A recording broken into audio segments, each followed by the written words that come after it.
له کومې ورځ څخه چې ښاغلی خان بندي شوی ویل کېږي چې ښاغلي خان په زندان کې دا خبر وکړه، ښاغلي خان دا سټیټمنټ ورکړ، ښاغلي خان پر دې نیوکه وکړه، ښاغلي خان دغه کار کندم کړ. پوښتنه دلته دا ده چې آیا دا په رښتیا هم ښاغلی خان دی که نه کوم بل څوک دي؟ ځکه په زندان کې خو د پاکستان ساتل کیږي، داسې نه چې دغه بیانیې یا خبرې اترې اصلا د ده نه وي، اصلا د ده حالت بل څه اصلا د ده خبرې اترې بل څه نه خبرې خو د ده دي، ځکه چې دی په داسې حالت کې نه دی چې دی دې کاملا پټ وساتي او د دې خبرې د ځان نه دوی چاپ کړلی شي.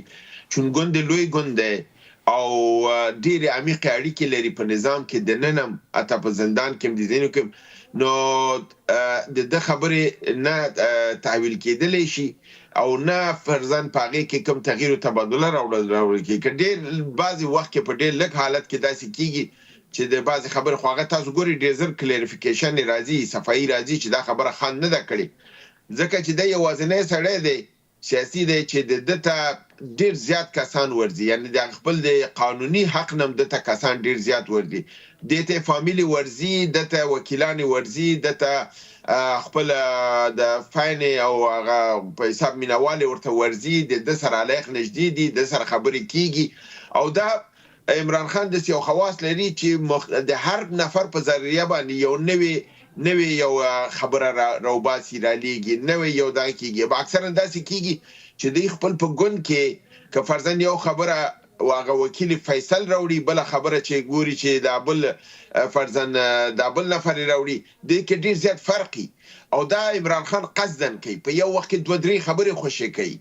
او هر نفر چې ورځي هغې ته وایي ته دا خبره لاشه میډیا کې وکړه، هغه راځي خبره کوي. نو په دې اساس باندې هغه خپل یو ستراتیژي لري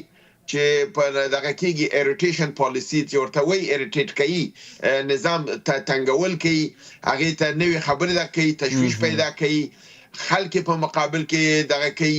په حساب مشتعل کوي. نو دا د هغې خپله ستراتیژي ده او دا کار کوي. او په سلو کې دا تاسو ویلی شم چې 10% به داسې چې خبرې به جوړیږي یا به د هغې نه کړي، د بل ځینې 90% نورې خبرې د دې خپلې دي، خو هغه اکثرا متضادې مختلفې او دا خبرې کوي. او دې کې د هغې هدف دی چې کله یو خبره کوي کله بله ته حکومت او نظام په تشویش کې اچوي.